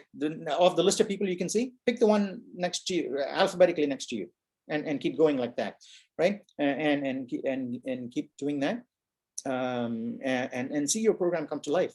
And hopefully by Thursday, by the middle of Thursday, we'll actually have a fully functional program to play with and have fun. Does that work? Is that a good idea? I'll be around, right? I'm going to be around. I'll be here. Just give me a call. If you need my help, if you have a question. Now you'll be like super duper careful, right? Every time you have a question, you'll think twice before asking me, because when you ask me, the next 20 minutes, I'll basically not, taken away from you. So there you go. That's your risk. All right. So is that okay with you? So how about someone? How about someone who hasn't gone before? Take the screen.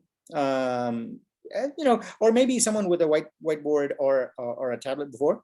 You want to take the screen and brainstorm with everybody else, trying to say, this is a game we want to do. This is a website we want to, that shows you what we want to do. I think it's NIM. Just Google for NIM, Wikipedia NIM or something like that, or games like NIM. Right? You'll find a ton of games. Pick a really, really simple game. I think, if I'm not mistaken, just pick a number between 0 and 100.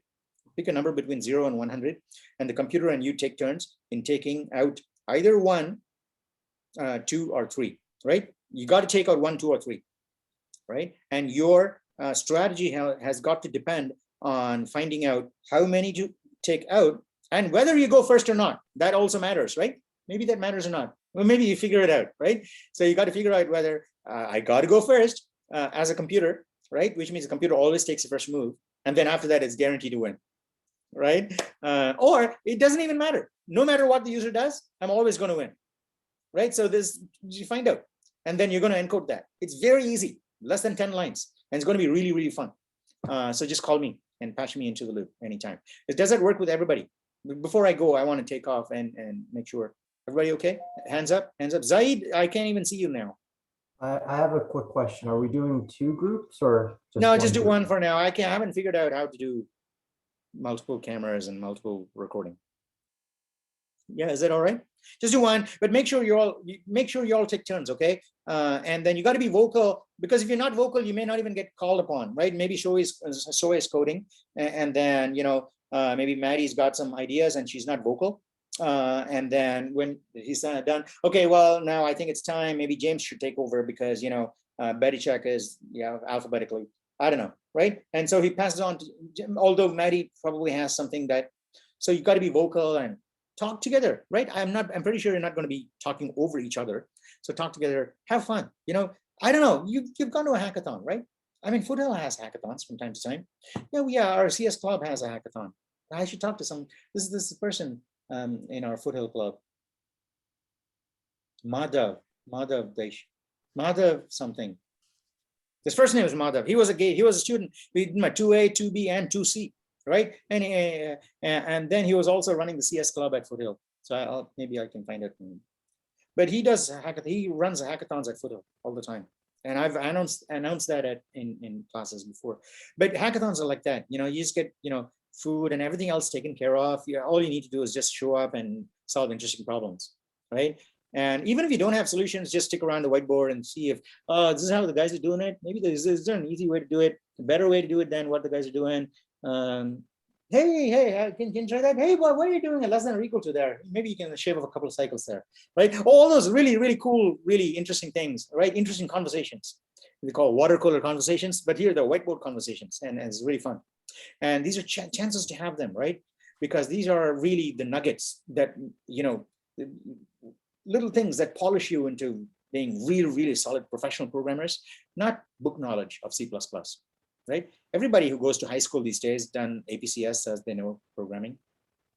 But real programming comes from being able to solve these problems together constructively in a group, right? At a whiteboard, not at a coding station, at a whiteboard, trying to say, hey, have you tried this? Maybe this will work, because I know that this particular way I can get it to work in linear time But if you can get the frames to be in half the time, then I think it'll be feasible on that CPU.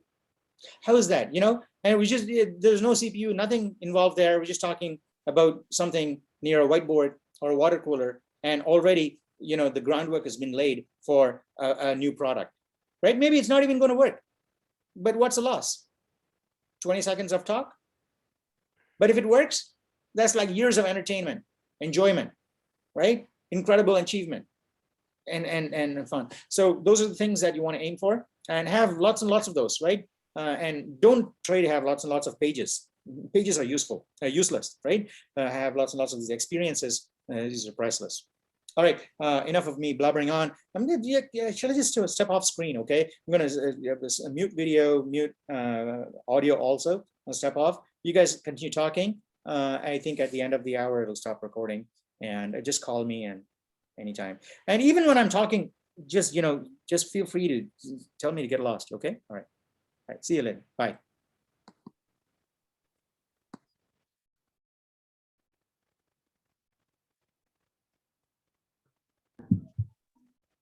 Does anyone have like a drawing thingy, or should we just go to GDB?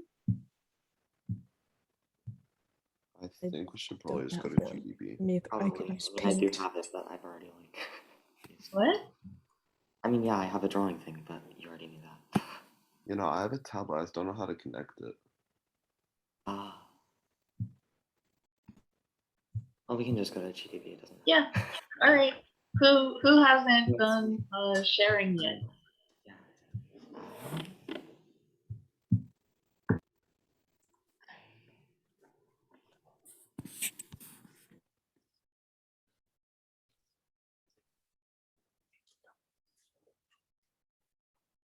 Hello.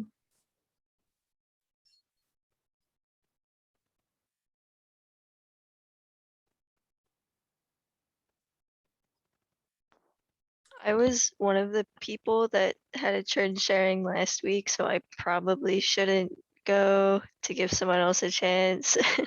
Yeah.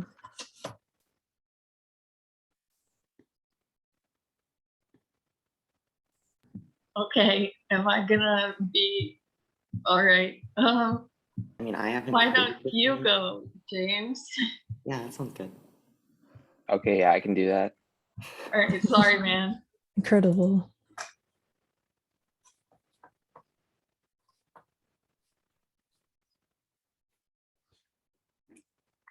Oh, thank you so much. I haven't gotten VS Code to work, so this is fantastic.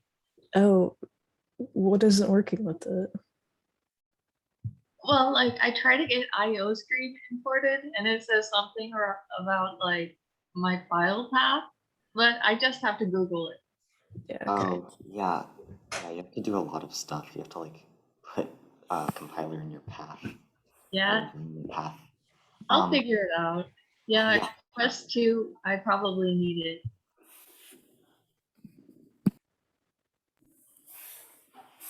Okay.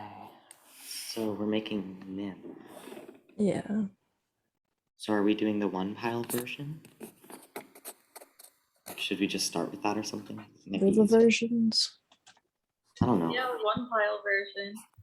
Because like he said something about like the original thing having like multiple piles that you can remove from, and then he also said like we could just do one, and that might be a lot easier. What's like the main like point of the game? Just The like point of the game, as far as I understand it, is that you remove a certain number, and you don't want to be the one to remove the last one. Am I right about that? Yeah. I remember making this kind of game before in another class. The goal is to either avoid taking the last object or take the last object. Okay, so I guess we get to choose. Which one is it? I think it is. I think it's to avoid taking the last object.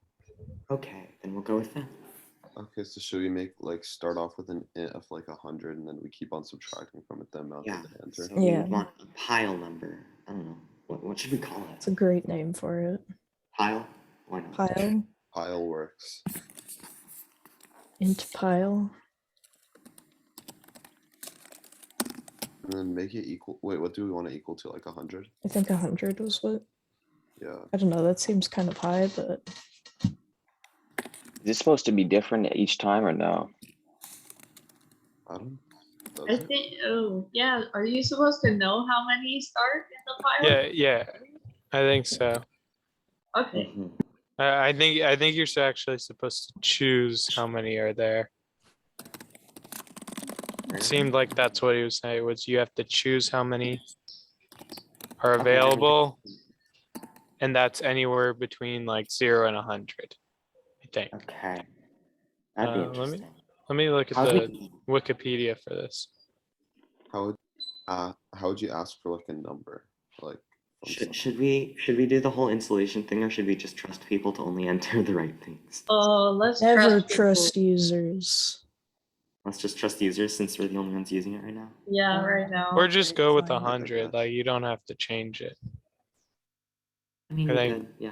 probably keeping it standard the whole time would. I feel like make we should it- have the number a little lower, otherwise the game will last really long. Oh yeah, Just do, yeah. Yeah, Just so go with Yeah. like On average, it's gonna take 50 turns if we use 100. Right? Yeah. should we just do like 50 or like 20? Like 10. That no, sounds fine. 10's No, probably too small. 10's too low. I would say like Yeah, 20. just do sounds like really good. 25 or 20, 20. 25. Yeah, Well, perfect. to test it, we should have it at 10. Yeah, I we mean, can always yeah. change it. We Yeah, do true. whatever we want as long as we're doing like the basic game. Wait, are we gonna have to submit this, or is it just like? No, it's just like for fun, right? Just practice. Let's Practice. see and for the fun. recording. And now I think we're gonna have to loop. Yeah, while most likely. Yeah. So while Yeah, loop while- pile while- is greater than 0, maybe. Yeah. Yeah. Okay. So now what do we want to do? We want to take And a then you user in- have to be able to input a number. Yeah. We so should So wait, how Yeah. do you, probably ask them for the number first. yeah. So see out the message like remove 1, 2, or 3. I don't know. Yeah. would it be like, please remove 1, 2, or 3? Yeah, that makes sense. I mean, it doesn't really matter. Like Just something. just- We're the only ones using it right something. now, so it doesn't matter. As long as we can sort of understand it. I would use I don't know, colon is always nice. Colon. Yeah, I and would space. use a colon. Colon and space. And then we is should always- probably state what the state of the pile, like how many there are at the time. Yeah. Oh, you're right. Yeah. So maybe before that. Yeah. See Yeah. out pile. No. So just and just put the. Oh yeah, that works. That works. Yeah. And Oh, then space after. So we need a space before remove now. yeah, there you go. After the Mm. colon, I think, right? And we then can just you need a space after like, the colon, and then just the semicolon, right? Yeah, because we don't Yeah. want an end line. You don't want before an we end do this. line if we're doing a colon. Yeah, and then CN. Oh, right, we need Yeah. we need a variable. In number, I don't know. make it just Let's like remove or something. I don't know. Just anything. It doesn't Yeah. really matter as long as it's legible. Yeah. Remove makes good sense. It doesn't matter. Okay, so CN to remove. Oh wait, it's giving us corrections. Maybe we should. Okay. And I then think it's have because that. you haven't So now we need to removed, do. like a value. Pile minus remove, or pile equals. We pile probably want to minus check remove. if the pile has enough things to remove that many. Yeah, okay. And that can also like help us check when to break out of the loop. No, we don't need to check when to break out. Do we want to like say, oh, you lose? Like if you remove too many. Wait, what? Oh, so you lose if you remove too many. You have to go precisely to 0. I don't know. No, you don't want to be the one who picks up the last one. Right. Yeah. So how should we do that? Because we need the computer to like remove some too, right? Or are we doing 2 players? No, the computer has to remove. So after, I guess you go first.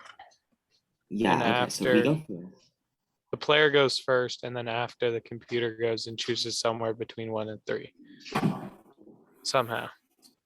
Okay, wait, I have to leave. Can you guys post this on Reddit after? Okay. Yeah. Yeah, for sure. Uh,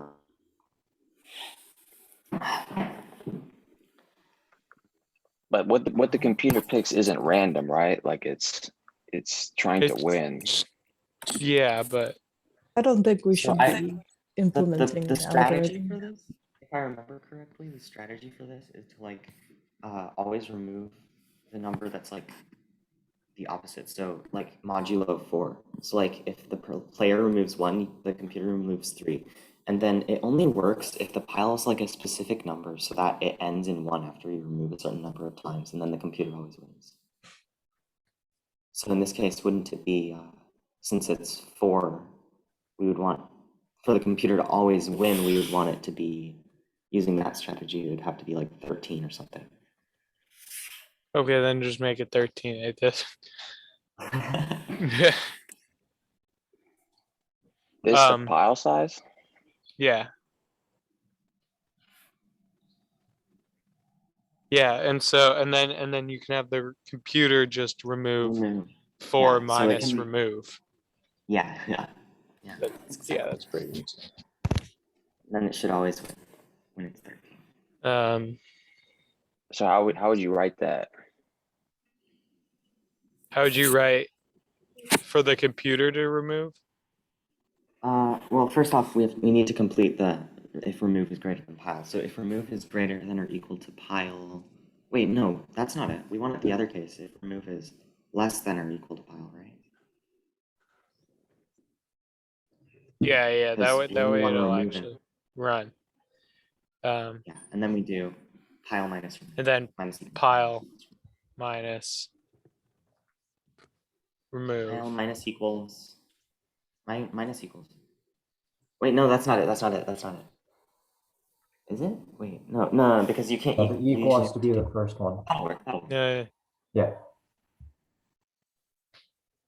Wait. Pile that right? equals. Yeah, maybe. Yeah, that's right. And then Then the computer has to take some. and then after that you check if it's equal to 0. If it's not, it goes on to the computer. If it is,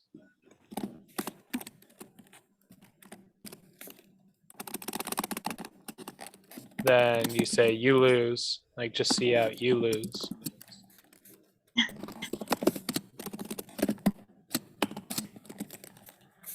Yeah. And then you can return, I think. Yeah, return would exit. Oh, 0, I guess. Or, yeah. Yeah. And then if not, then the computer goes. And then you check again if it's.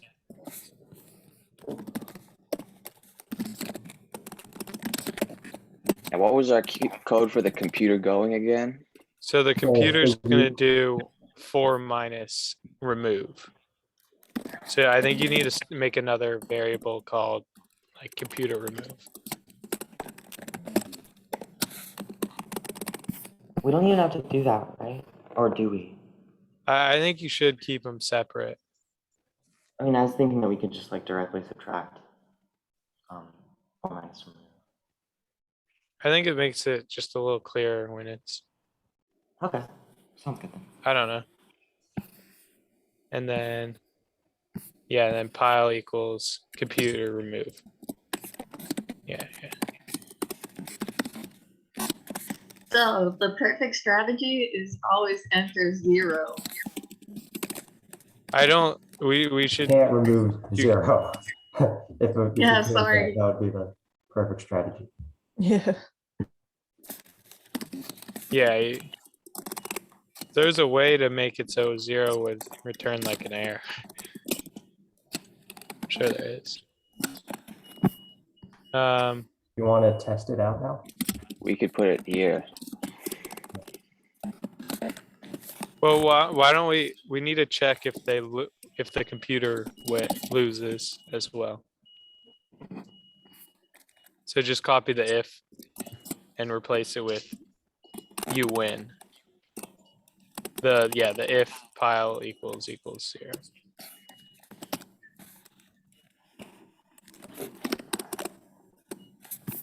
Yeah. Replace it with, yeah, you win.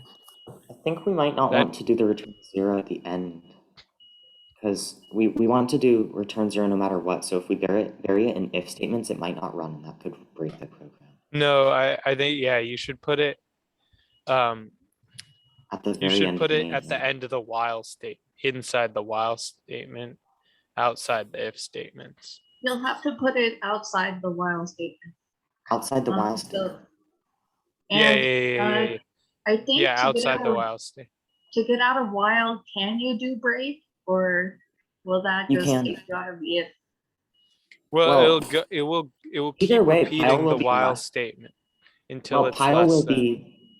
When pile is less than 0, that includes when pile is equal Oh, to 0. it'll stop. it'll So, quit the it'll while be- statement. Ooh, Yeah. Okay. Yeah. Once the while statement is false, it'll stop the. Yeah. Okay, that should work. Maybe. Maybe.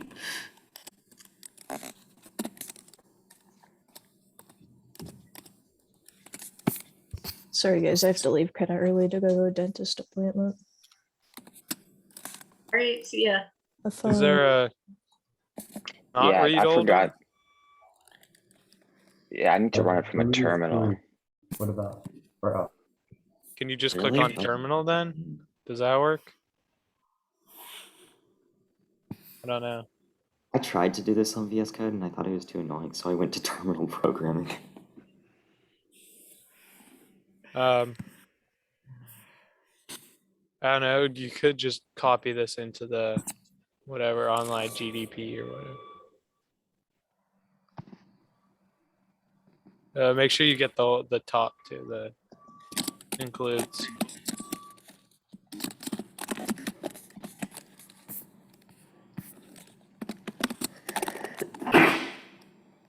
Sorry.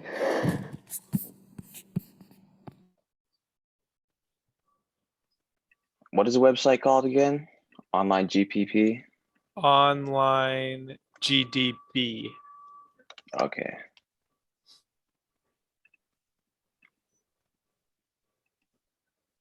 Man, they're doing construction.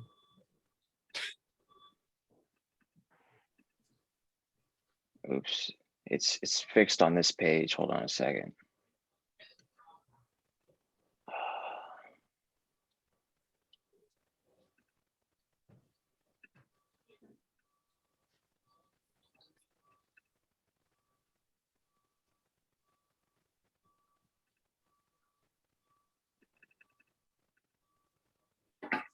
Oh, select language over in the right.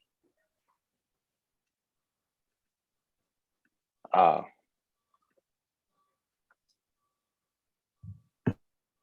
Yeah, just delete all that.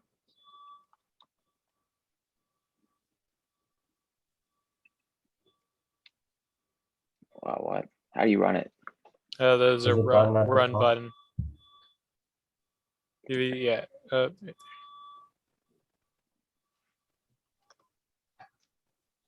Yeah.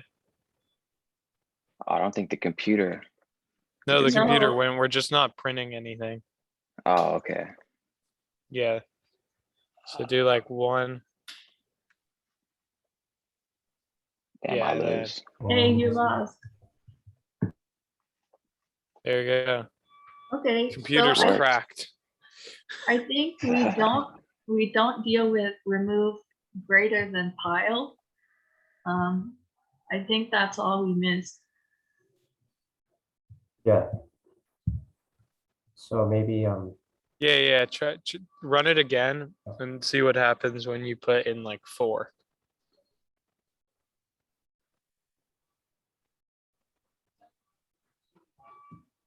No, put in 4. Or anything greater than 3.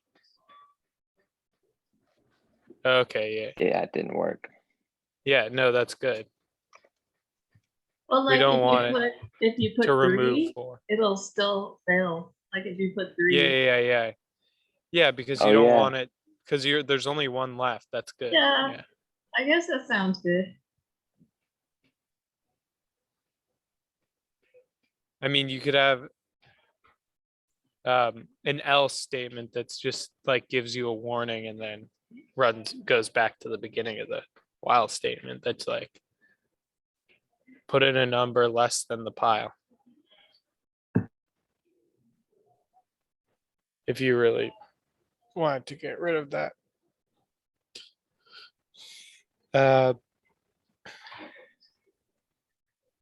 Yeah, let's do it. We have time still.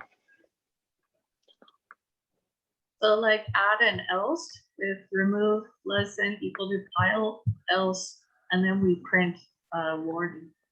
Yeah, just like a little warning that says your input's too large or something like that.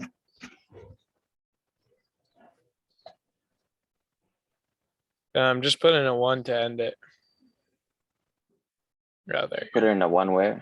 go. No, never mind. Never mind. Okay.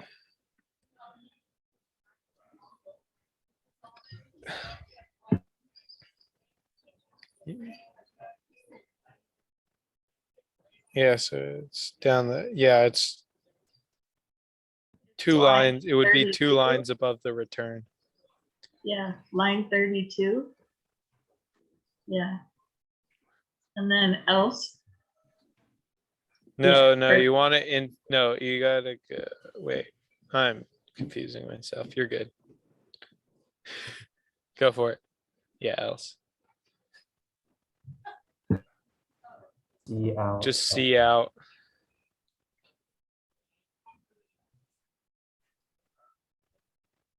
Number less than the pile.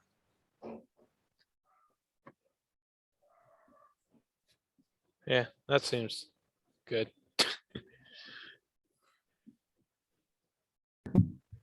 Should we So call- I think I might want to add something.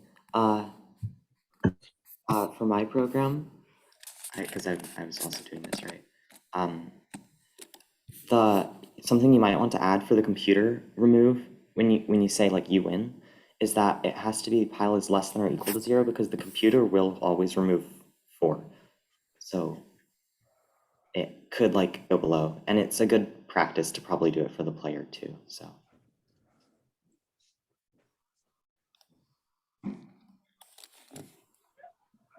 Oh yeah. That makes sense. Okay, let's We want to try cover it now. all the conditions in which the while loop will break. Yeah, go for it. Go for it. Run it. Think, yeah. Something. Doesn't matter what number you put.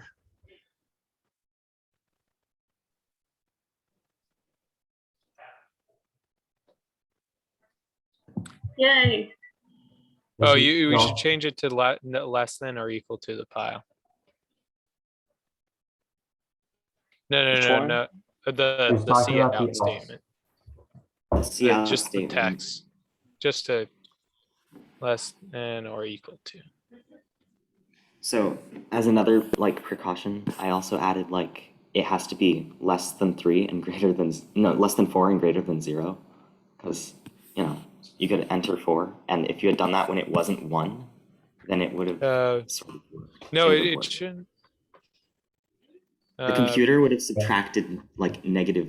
It would have subtracted 0, No, and in the then same so it seemed like it would work fine, but it's fraction not of exactly. Yeah, remove is, you have to put remove in the middle of Wait, what? You can it, do that? in the middle of an inequality. You can do that? I didn't know. Wait, That's I believe so. Wait, what does that mean? I think you could put it remove if you could do if 1 is less than or equal to remove, which is less than or equal to 3. That would work. Oh, I think you need to put the like and or thing in. Yeah, you have to use. And yeah, it needs to. Yeah, it Like has to that. be remove is. Yeah, no, that's how you do it. So on. I think it should be or, right? Because those two. No, you want it both less than 3 and more than 1. Oh, it says greater than 3 and less than 1. Oh, well. And on top of You that, should we do want it to be able to. Yeah, it has greater to than be or like equal to.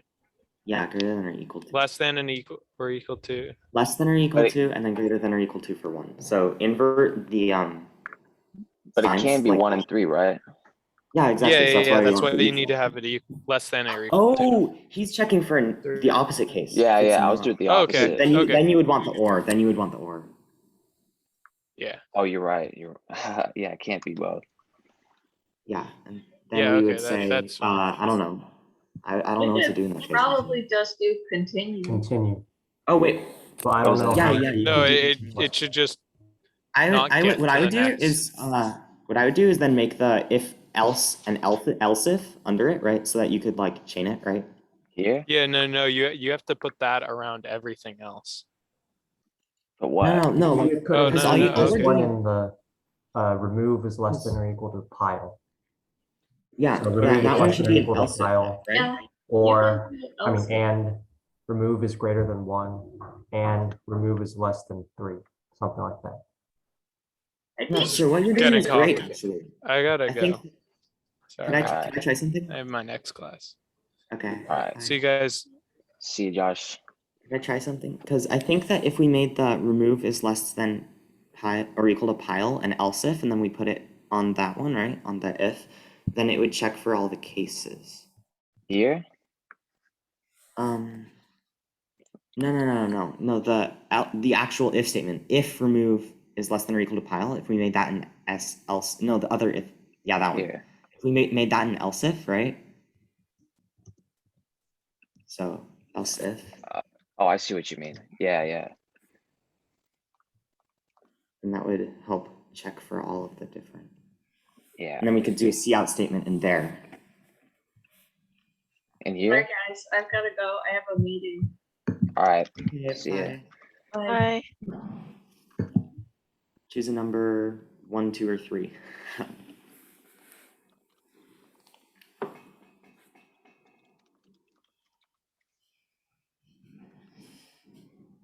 And we do want the end line there.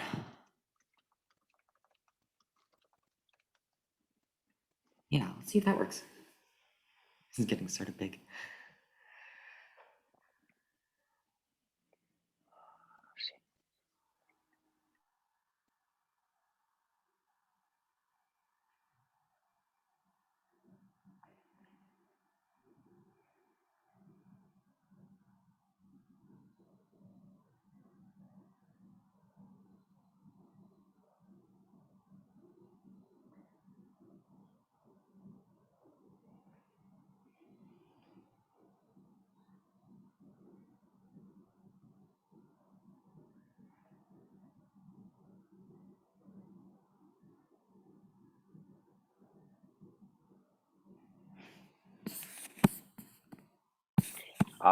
Won't this not really stop if stop you 'cause- from taking right. away from the pile or if you enter more than 3?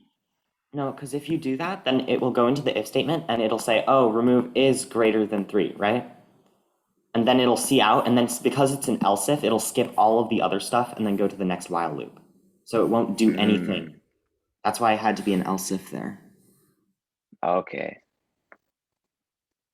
That makes sense. Thanks.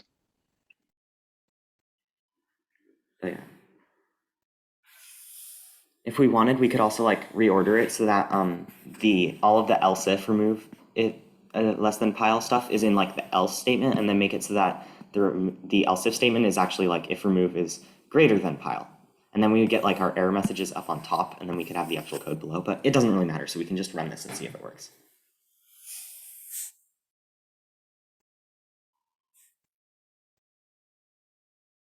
So try like 52. Yeah, See if something it crazy. works. Yay! Good, it works. We're always gonna lose. Gotta go. See you guys. Okay.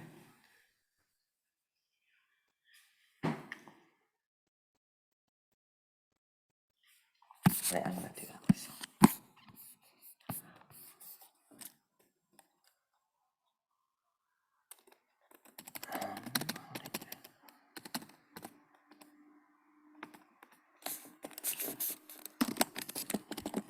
Maybe we should change the 4 minus remove that the computer removes to just a random number between 1 and 3. So then we have a chance to actually win. Yeah, that would randomize it. Do we want to hold the computer to the same rules as us, or should we allow it to go below 0 because we can't see it? It'll just say you win. I think it'll be simpler if we don't see it. Yeah. Okay.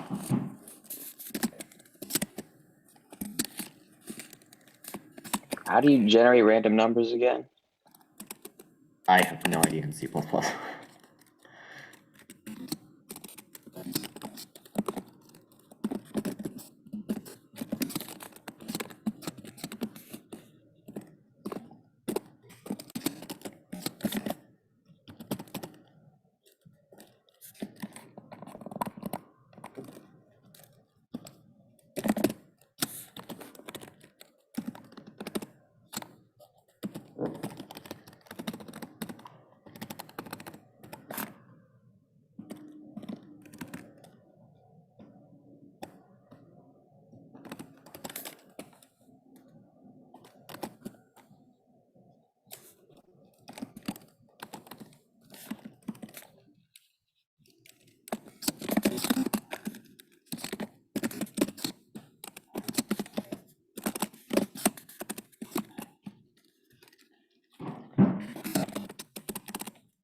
So I've been just like purely following along, but I think I must have made a mistake somewhere because I'm just getting an error like every time I try to run it. Would you mind screen sharing? Yeah, sure. I think we're pretty much here done, so I think it'll be fine. 1 second.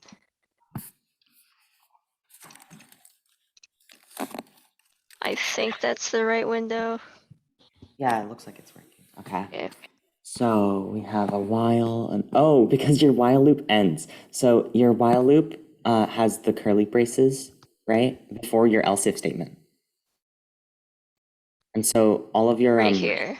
Yeah, so your remove variable isn't defined, and that's probably why you're and your else if is messed up. So yeah, delete that curly brace. Okay, now indent everything your else if, indent your else if. Oops.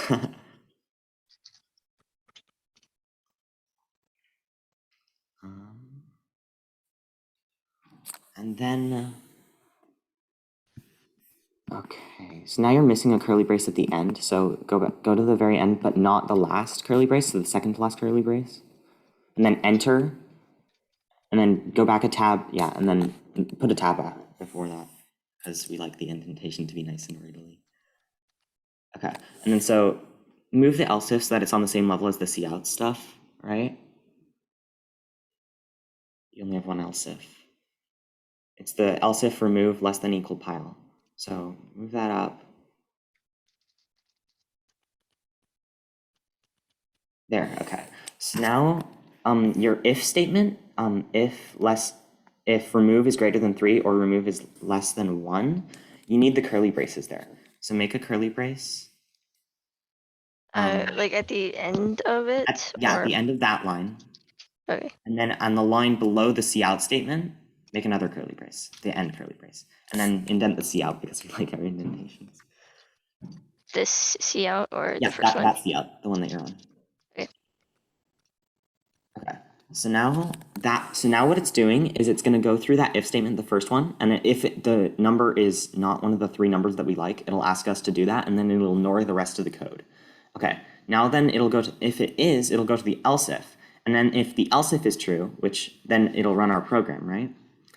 Now, the next problem that we have is that your indentations are weird. Okay, so this is why we like indentations, so that it really helps us like keep track of where we are inside of the curly braces. So Right. you see how you have two indentations that have like a curly brace? Right here. Yeah, so delete one of the indentations there. So, no, not the curly brace. We need the curly brace. But yeah, okay. And then the same thing for that one. Okay, and then move the else down because it's actually an else. No, not a line, like unindented. Sorry. Oh, That was okay. bad language for me. And then same with the C out and its curly brace. Oops. Okay, now let's see. Okay, so we have our if statement, our else if, and then that's an if, that's an else. Oh wait, shoot, we need to do more of that. The else ends weird. Do you see your else? Yeah. Okay, so move that curly brace down again. This is just like code formatting. You don't have to do this, but like I can't tell if there's enough curly braces or not. Which curly brace you want me to move down? Up like 5 or 6 lines. That one, yeah. So I think you might just need to remove it. Yeah, just remove that one. Just get rid of it. Okay, let me see. So now our else is closed, and this big else if is closed, and then we have the else. That might also be an excess. Okay, so delete the one under the else too. Yeah, okay, does that do it? Okay, I think that's it. You might want to still format your code more, but I think that's the right number of curly braces, at least. Okay, so I did that wrong. What did I do? Oh, maybe move the else onto the same line as the curly brace before it. So yeah, just keep deleting until it goes on the same line as the curly brace before it. Okay, maybe that'll work. I don't know. Oh no, you did need the curly brace. Ah, I missed the if. I missed the if. So you see the if pile is less than or equal to 0? That one's still, now it's missing it. No, the second one. The one in the else. Yeah, that one. Okay, that one needs a curly brace after the cout statement. Okay, and indent the cout. Okay, let me check again. Oh my gosh. Okay, so we have our while and it is closed. Okay, and then we have our if and then our else if, and we have that if and that else and that else and that if. Okay, so that's why I got confused. I hope that works. I really hope this works. Oh, return 0. Where's that? Oh, it's outside? Okay, so you need that inside your main. So delete that and then go to the bracket that's second to last, the second to last bracket. Enter and then type return 0. Okay. Woo. Yay. I think that's where I had it before, but the rest of the code was still messed up, so I moved it out. This is why we manage our indentations so that we can keep our curly brackets all nice, because it gets really freaking confusing. I'm sorry, I was just focused on just following along. Yeah, makes sense. It's just. Okay, thank you. Yeah, okay. Yeah, I think we're past time done. Should be fun to leave, right? Yeah, I think so. Unless anyone has questions about what we did. Well, there's only like 4 of us here. Yeah. Thanks a lot for your help, Iron. That was super helpful. Yeah. Welcome. Okay. Bye then. All right, All bye. right, yeah, bye. Bye.